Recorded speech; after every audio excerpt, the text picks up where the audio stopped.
রুমিন ফারহানার মধ্যে শেখ হাসিনার ছায়া দেখা যায় এমন মন্তব্য করেছেন প্রধানমন্ত্রীর রাজনৈতিক সহকারী রাশেদ খান।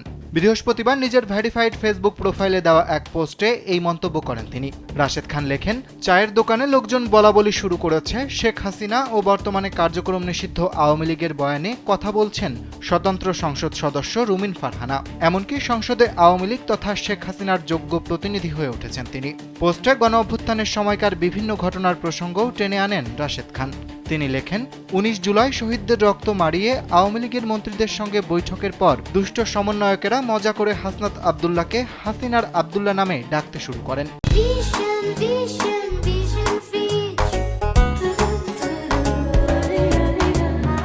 এরপর অন্তর্বর্তীকালীন সরকারের সময় এনসিপি নেতা হাসনাত আব্দুল্লাহ রুমিন ফারহানাকে বিএনপির আওয়ামী বিষয়ক সম্পাদক বলার পর থেকেই দুষ্ট লোকেরা তার মধ্যে শেখ হাসিনার ছায়া দেখতে শুরু করেছে।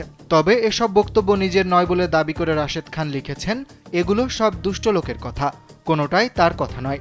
এর আগে জাতীয় সংসদে দেশের জ্বালানি সংকট ও লোডশেডিং নিয়ে সমালোচনা করেন স্বতন্ত্র সংসদ সদস্য রুমিন ফারহানা।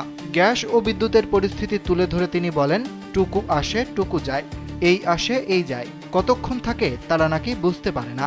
রুমিনের এই বক্তব্যের পরদিনই তাকে ঘিরে এমন মন্তব্য করলেন প্রধানমন্ত্রীর রাজনৈতিক সহকারী রাশেদ খান।